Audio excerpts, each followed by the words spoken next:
Um, what are you watching at home? You have favorite things you've been streaming? I mean, we couldn't get enough of Tiger King on Netflix. I don't know if you watched that. Oh, Tiger King! I don't know. We need to watch that. Everyone was talking about Tiger King. Yeah. Joe Exotic. Oh yeah, it's quite deciding whether they watch this or Tiger King, and many people were choosing Tiger King. I don't know. But we've been watching. Our favorite show has come back, which is Babylon Berlin. Oh yeah. I lived in Berlin for a while, and so I love seeing that city. Well done. So and well written. I have no idea what the show's actually about, but it's great to watch and listen to in original German. How you doing? I'm doing pretty well, all things considered. Mm-hmm. Let me ask you, what are you watching? What are you reading? How are you passing the time? Well, I just finished Tiger King on Netflix. Yeah. It's just wonderful. It's a limited series, so it's maybe like I don't know, seven episodes. Yeah, I was going to recommend it to you if you hadn't seen it already. It's my kind of thing. It's so weird. It's so weird, and it's so Florida, and yet it's not really set in Florida, but there are Tampa, Florida aspects of it. I'll keep that to myself because some of the people in it are extraordinarily litigious. But but I will say that say that 3 times. I know. I will say that Joe Exotic is amazing, and I've got to come up with some sort of character based on that because a gay gun-toting redneck with 200 tigers is pretty spectacular. Yeah. Oh man. The thing is that everybody is a total nut job in that film, and I mean, Carol Baskin. I think she means well, but she comes off as pretty weird.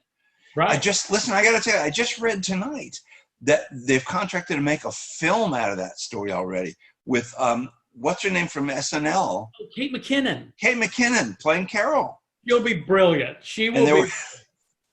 They're talking to David Spade, who's no stranger to wearing a mullet, to play Joe Exotic. Joe Exotic. Oh, how funny. Well, it's interesting. I mean, it's one of those documentaries that I will treasure always, truthfully. There's another one I love called Paris is Burning. And what happens is when I first saw that movie, I was caught up with the characters and all the different people in it. And there's a lot of humor and there's a lot of slang and stuff that we even still use to this day, like that looked fierce and all that, all that kind of stuff. But then the more you watch it, the more you start to see how sad their lives were and how impoverished they were. And truthfully, I have been kind of going back to some of the Tiger King, and I feel really terrible for those animals, truthfully.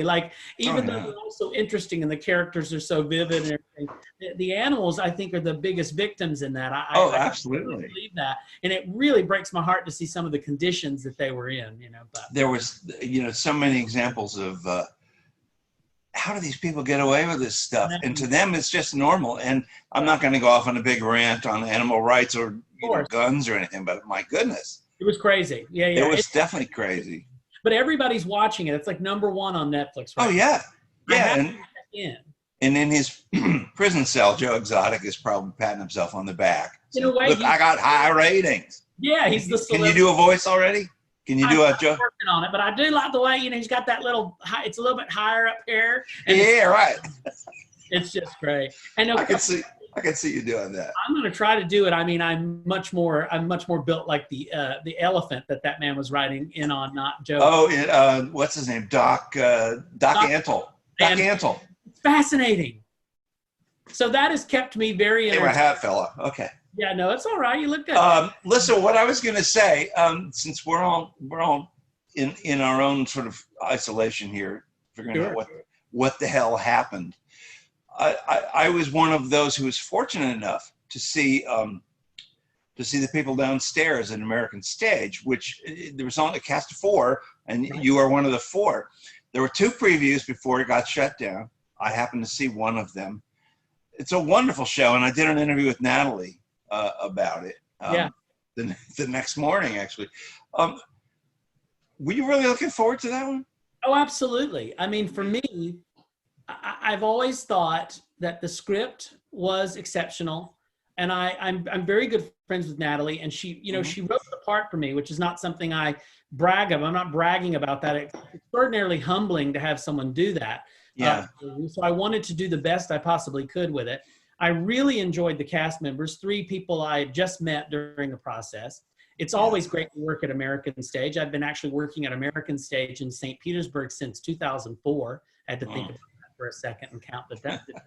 But so it was a great opportunity to do something and to play a role that I don't normally get to play. In many ways, he was the romantic lead, and very, very unconventional. Yes, right.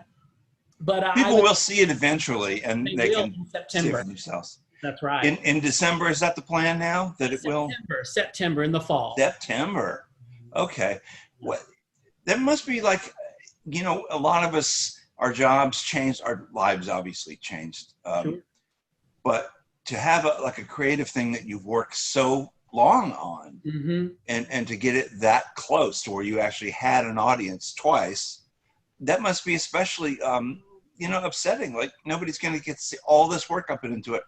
It's gone till September. And I especially felt that for Natalie Simons, the playwright, because he's really been living with this for a long time, this play. Yeah. And the opportunity to have a play that I don't want to call her an unknown playwright, because I don't believe that's the case, but, you know, a playwright that hasn't really quite found national prominence. I think it's around the corner, but she really was having an opportunity for her play to be produced by a professional regional theater company. Buffalo Kings, which she had written many years past, was done at Free Fall Theater. So these opportunities for a playwright to have their work done in a full-scale production, you don't see that often. So yes, I was very sad. You know, I was sad for the actors, and I was sad for the company itself, for American Stage, and I was really, really heartbroken for Natalie. In boxes, and so they've got this big cabinet there, and the woman who was showing me around opened the cabinet, and there were like 40 or 50 panther pelts in there, all hanging up. It was like looking in Cruella de Vil's coat closet, and yeah, the panther paws, they were like, oh my God, you know, like that much, like that over my hand. I mean, how long did it take you to write that book? I mean, that must have been really an immersive thing. I know the things that I've written, it consumes me for you know, a good amount of time. How long did Cattail take to write? I mean, I know you had that long period of like, I'm waiting for the right moment. Yeah.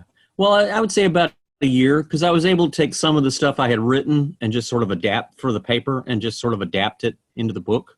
Yeah. And in particular, I did a big series in 2010, which my editor at the time jokingly called Dead Cat Walking, where I kind of looked at what had happened with the panther and how they had saved it, and yet at the same time they weren't saving panther habitat. So as a result, we've got more panthers than ever before, but squeezed into a smaller space than ever before. Yeah. So I'd done an awful lot of interviews for that series, so I already had a lot of that research available. Right. And the first thing I always do when I do one of these books is I build a timeline, so I know sort of what order things happen in, and I'd already done that as well. So that saved time also. Yeah. You made your name, as it were, as an environmental reporter. Not as it were, you did. I wonder how that, and there's probably a very simple explanation for this, but I wonder how that led to becoming, you know, a chronicler of, you know, Florida Man and the weirdness that goes on here. I mean, because you kind of, for a period there, this is the guy to go to when you want these stories, you know, strange but true things about our state. How did that transition for you? Was it gradual, or was it, I'm doing this now? Well, it was sort of simultaneous. While I was covering environmental issues, and even before that, when I was covering criminal courts, which is my previous beat, I would see weird things going on and just make a note of it. And there used to back when it was the St. Petersburg Times, we used to do this annual rundown called the Sour Orange Awards. It was started by Tom French, a Pulitzer winner, and Tom Zucco, one of the funniest guys I've ever met.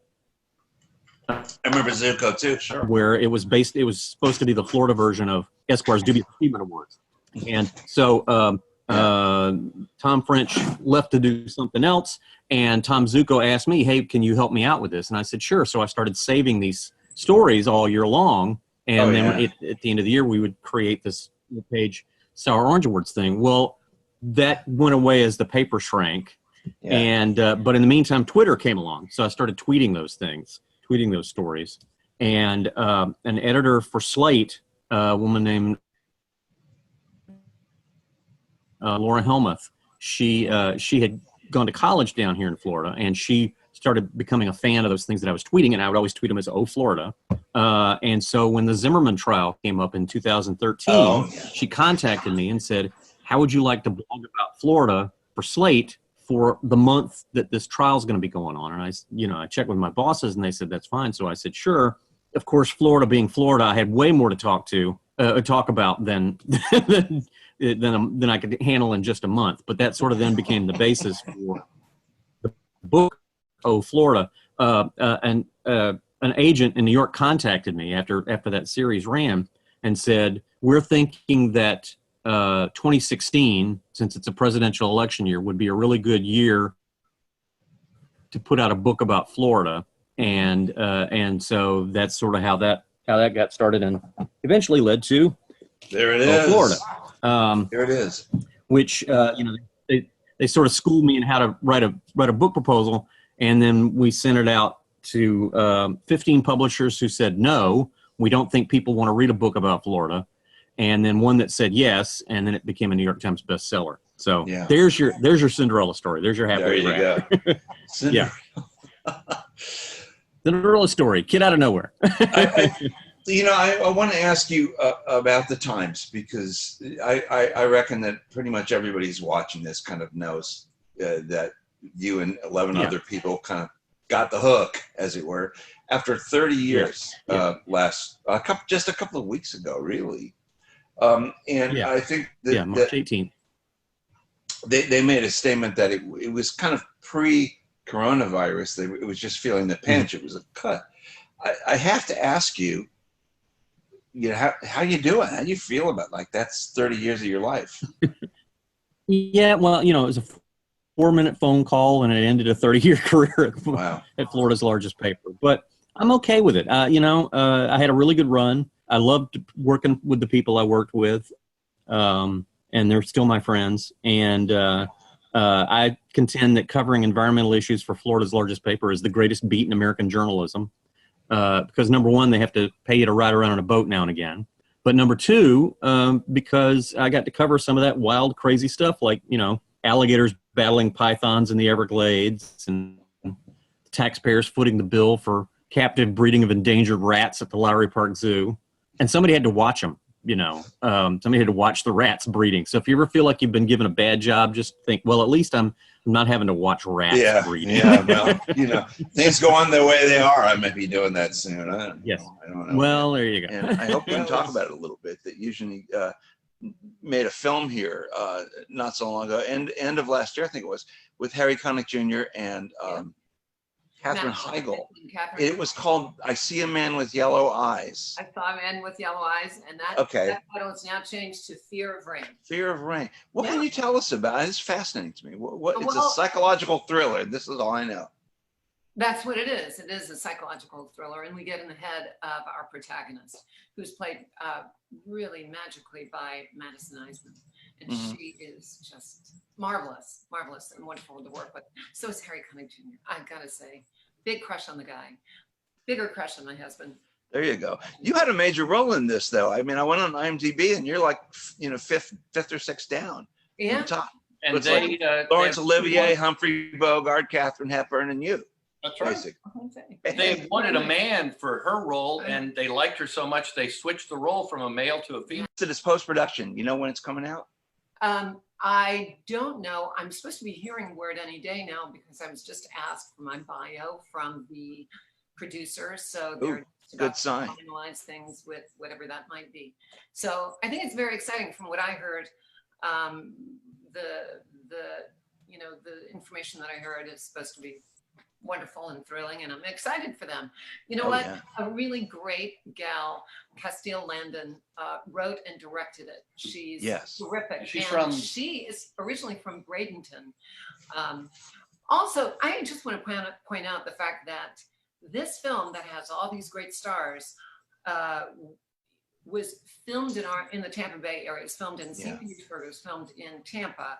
And it was Mhm. a collaboration between the two film commissioners to support this production company. And the same production company came back and filmed a film just a few weeks ago. My partner in crime, Andy Matheny, gal with whom I teach, is in it. Oh yeah. So And they raised the money locally Yeah. with support from the local film commission, not the Yeah. state. we have a really great film community here, great actors here, great support system. You know, in the past couple of months, I have really been considering, or I was considering, really taking a step back from a lot of this. I mean, Mhm. I have my full-time job at Free Fall, and that's a lot. But Yeah. I was really thinking of performing less and not doing as much drag and not doing, you know, kind of clearing my schedule in a way, because I was there's no way around it. I was feeling tired. And it's interesting to think that will probably not be able to happen, because now that there are no engagements, that does put a significant financial burden on myself. Plus, working at any arts organization right now, the best case scenario is that we get open sooner than it looks like, because Sure. these places can't continue on and indefinitely without programming. You know, the variables here are obviously very frightening. Yeah. You know, I think that, you know, if all of us can hang on, it is key, as you were saying again, that the arts can come back and come back strong. You once referred, something you just mentioned, you once referred to yourself as a clown in a gown, which I just thought was hysterical. And so I started thinking, okay, well, the world needs a clown. The world needs a clown in a gown. Okay, maybe I don't know. You are, you know, you're the James Brown of St. Petersburg theater. You're the hardest working man in theater, right? Oh, wow.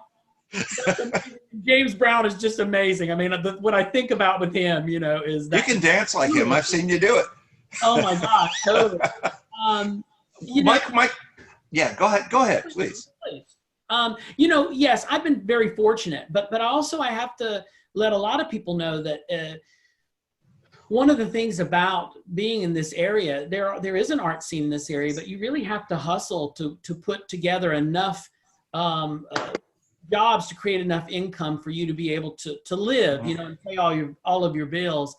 And, you know, that was so interesting in your article about Jeremy Douglas and others. You know, Jeremy is another guy who hustles like you wouldn't believe. Oh, amazing. Talented guy.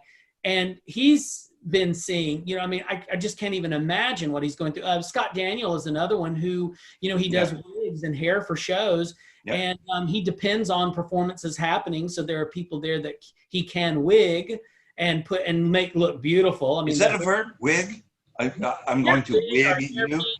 Or what do they call them? Hair systems? I don't know. I think they call them units sometimes too. This unit when he sells wigs. But you know, Scott depended on all that, and to see all of these gigs, it's been very hard on him too. And for a lot of people who try as hard as they can to make performing there, and I use this for musicians and actors and drag queens and comedians. I mean, they depend on a room to work with. And yes, everyone's coming up with new and interesting ways to digitally entertain people. Yeah. Even Free Fall, and I know American Stage has discussed this and others about some sort of digital content.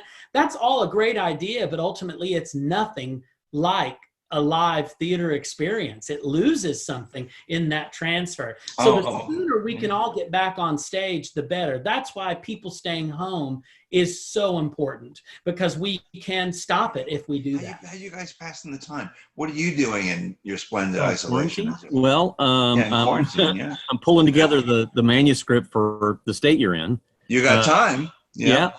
And I you're in a state of isolation. That's the state you're in. There you go. And I wrote a freelance magazine piece for Flamingo magazine, which is the statewide culture and history magazine for Florida, about female python hunters. So that'll be in their summer issue. They're fascinating. They are absolutely fascinating. Okay. Okay. I'm going to stop you there. Did you go down there and work with somebody and watch them doing that? Well, I did last fall. I went down last fall with these two women from St. Petersburg. They run a dog grooming salon 3 days a week, hair of the dog. I think I read that story. Yes, and then you didn't find any pythons at all, right? We didn't find any pythons when we were out there, and I expressed some disappointment about that. And they said, "Oh, you want to see a python? The box behind your seat, there's one in there." And they opened the box, and inside this white cotton bag, there was an 8-foot python. It had been back there the whole time I've been sitting in the car. I did read that. I did read that story. That was great. Yeah.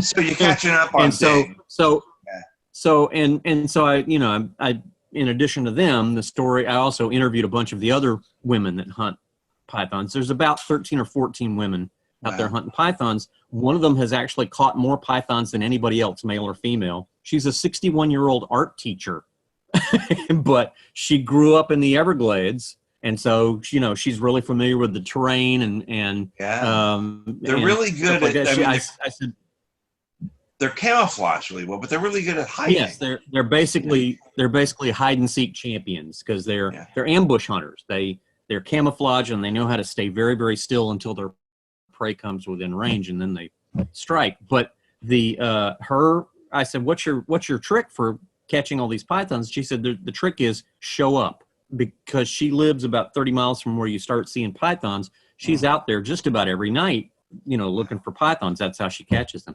There was a woman, she's been on I think 60 Minutes. She's actually experimented with cooking python eggs.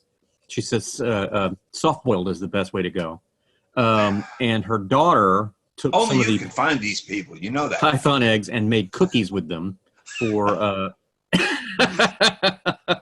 Well, like the python hunter said, you just go looking. If you're the one looking, you'll find them. Oh man, there was one woman who had actually last year she moved down here from Indiana because she wanted to be a python hunter. She said, I was going out looking for snakes on my own in Indiana, and then I heard they'd pay you to do that in Florida, so I moved to Florida.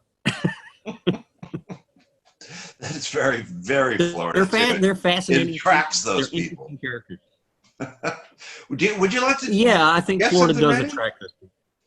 Can you read something for us if you like that? I know you do a lot of readings, and I did ask him in advance, and he said he would. We didn't. I'm not embarrassed. I'm not putting him on the spot here. I hope. No, you're not bringing it on. So, yeah. Here's Craig Pittman. Okay, so what I was going to read is the opening of Cattail.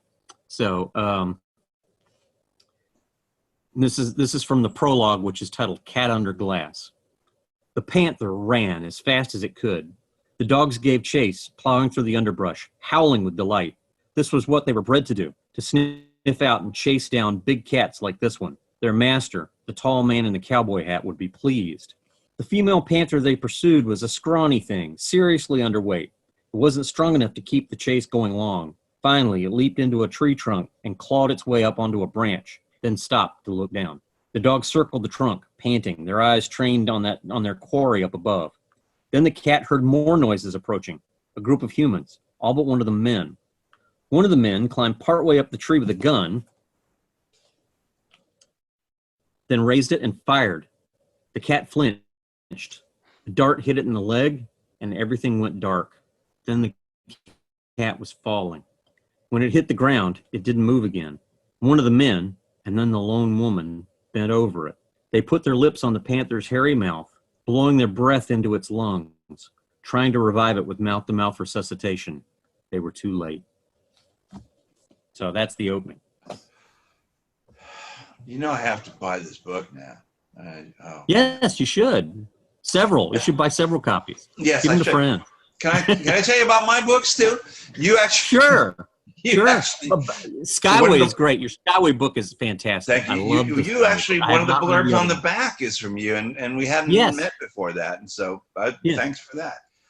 Sure. So Cattail is out now. The full title is Cattail: The Wild Weird Battle to Save the Florida Panther, and the other book with weird in the title is Oh Florida: How America's Weirdest State Influences the Rest of the Country. They're both by Craig Pittman. You can get them, I'm sure, at Tombolo. You can get them, I'm sure, at Haslam's. Yep. And probably, I know you can get them on Amazon and the usual stuff too. Go shop local. Go to your local bookstores. Well, if you shop local, I haven't been lately, of course, but I swing by Tombolo and Haslam's on a regular basis and sign the books that they have in stock. So you're much more likely to get a signed copy that way. Absolutely. Well, Craig, can't thank you enough for taking time out to My visit pleasure. with us. And yeah, we wish you continued success, and I hope we see you again on here one of these days. And I hope we don't have to keep doing this forever. All things considered, I hope I see you out in the real world. Oh, you got a song ready. I think you're sitting at a piano there. Oh my God. I didn't even notice this. Look, Totally accidental. Piano, see? Well, guys, entertain us. Hey, We're gonna do a it's short- Catalyst Sessions. Not a whole song, because I think one camera shot is kind of boring for a whole song. So we'll do about half a song right here. Well, I'll bark and clap my hands, Yeah, and it'll I'd say you know. enough. Cool. This is actually the reason I like the song is because it's a good description of what our life is like right now. If you don't worry about, you know, a pandemic crawling in your door, if you're just hanging out, you know, with somebody you love, it's like that. Yeah.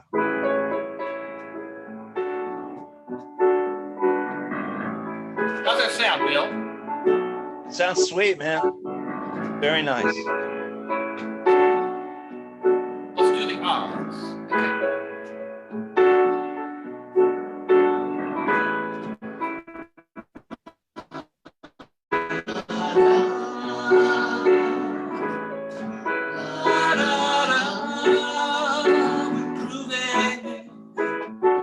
On a Sunday afternoon, really couldn't get away too soon. Can't imagine anything expected. World is ours, we never get together. Ain't no place I'd rather be except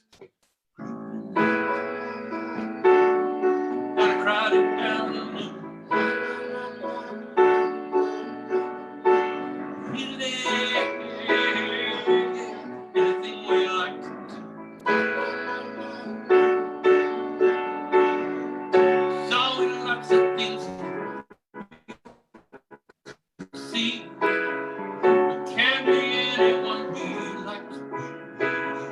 All those happy people we could meet, just yeah, just grooving. Plus arms.